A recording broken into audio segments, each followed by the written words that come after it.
You open Instagram. Someone your age is standing in a living room they don't sleep in. The caption says they made $12,000 last month. Doing nothing, just hosting. You believe it. Why wouldn't you? But the real answer is far stranger. Because behind that screenshot is a spreadsheet nobody posts. A spreadsheet full of numbers that don't trend. And once you see it, you can't unsee it. Start with the listing itself, not the idea of a listing. The actual apartment. The average Airbnb host doesn't buy a house and rent out a spare room anymore. In most major markets, that version of hosting quietly died years ago.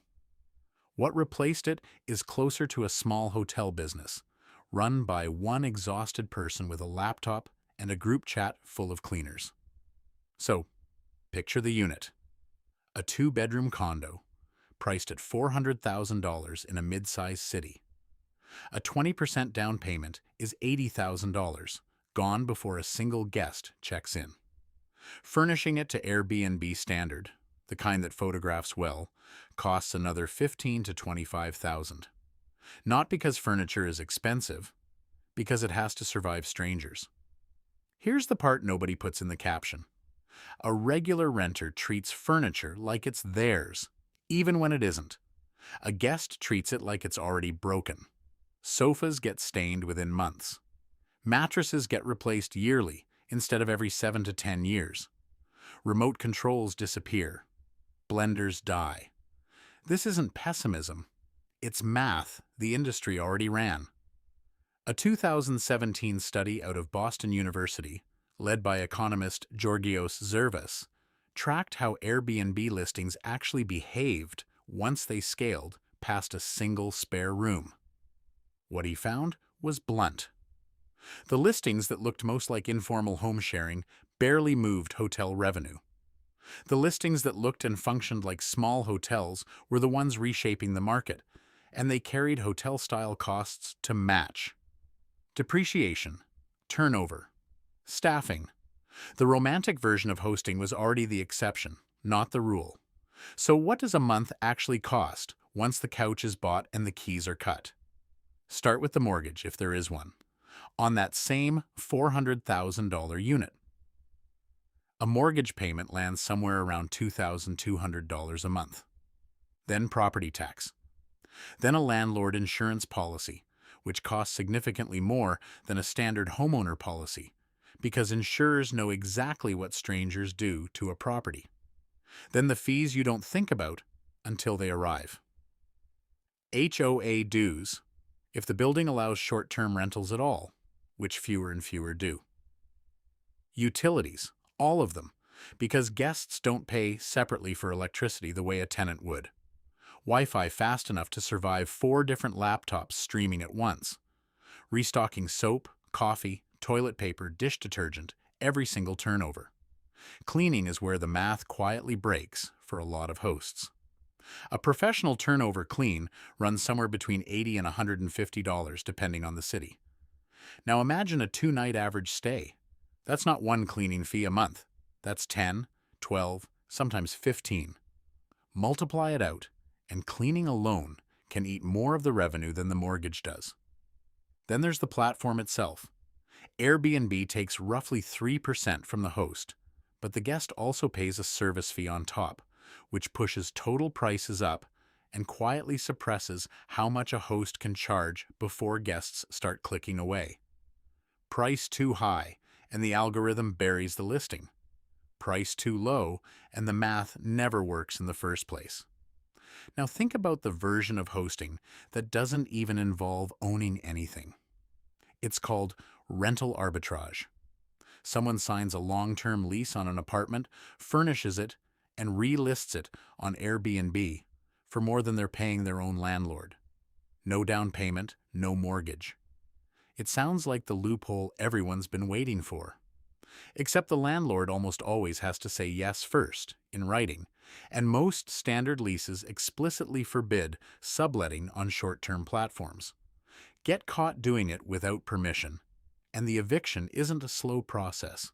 It's often immediate, with the furniture, the deposit, and the business gone in the same afternoon.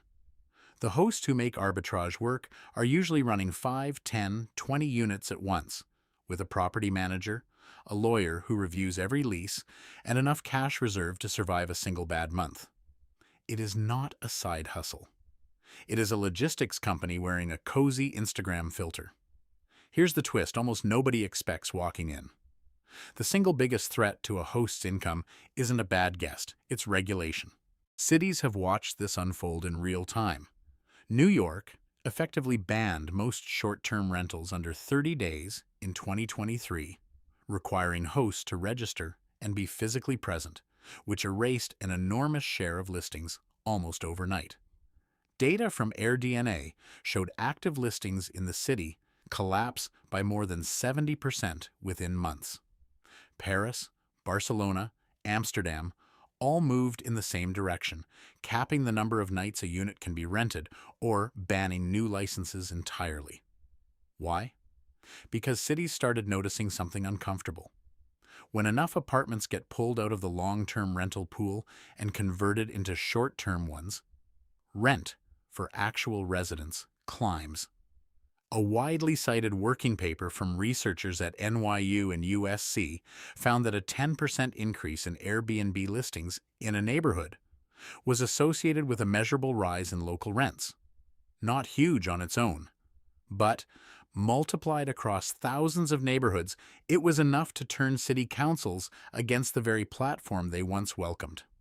So, the host who bought a unit assuming 5 years of steady bookings can wake up to a city council vote that erases the business model in a single afternoon. No warning that feels like enough. No guarantee the permit gets renewed. That's not a hypothetical. It has already happened, repeatedly, in some of the most profitable markets in the world. Even without regulation, there's a quieter problem: supply. In 2020, hosting felt like a secret. Fewer listings, high demand, guests willing to pay almost anything for space during a strange and isolating year. By 2023 and 2024, that secret was gone. Millions of new listings flooded major markets. AirDNA's own data showed average daily rates flattening or falling in many top cities, even as costs for hosts kept climbing. More competition for the same guests almost always means lower prices, unless a host offers something genuinely different. Then there's the part of the spreadsheet that only shows up once a year: taxes. Short-term rental income is taxable, obviously, but so is the eventual sale of the property, in a way most first-time hosts don't see coming. Depreciation, the tax break that lets an owner write off a portion of the property's value every year, feels like free money while you're hosting. But sell the unit later, and the IRS wants that depreciation back through something called depreciation recapture, taxed at its own separate rate. The tax break was never a gift. It was a loan, quietly collecting interest until the day you sell. There's one more bill that only arrives if something goes wrong: liability. A guest slips on a wet floor. A guest starts a fire trying to cook something at 2 in the morning. A guest throws a party that wasn't supposed to happen, and a neighbor calls the police. Standard homeowner insurance policies were never written for this. Many of them contain a quiet clause that voids coverage the moment a property is used for short-term rental income, which means a host can pay premiums for years and still get denied the one time they actually need to file a claim. Specialized short-term rental insurance exists now, but it costs more, and reading the fine print is the difference between a manageable accident and a lawsuit that outlasts the business itself. And somewhere in all of this sits the number almost nobody calculates before they start: occupancy rate. Not how much a night costs, how many nights actually get booked. A unit priced at $200 a night sounds like $6,000 a month if every single night sells. But average occupancy in most competitive markets sits closer to 50 to 60%. Cut that revenue in half, then subtract the mortgage, the cleaning, the insurance, the software, the inevitable slow month in February, and the $12,000 screenshot starts looking a lot more like $3,000, sometimes less. So, who actually makes money doing this? Not the person with one unit competing against professionally managed buildings down the street. It's usually the host who owns multiple properties, spreading fixed costs like software, cleaning contracts, and photography across many doors at once. It's the host in a niche location, a cabin near a hiking trail, a converted barn, something a hotel chain has no interest in replicating. It's the host who treats this like an actual business, tracking occupancy rate, average daily rate, and cleaning cost per stay the way a hotel general manager would, not the way someone treats a hobby.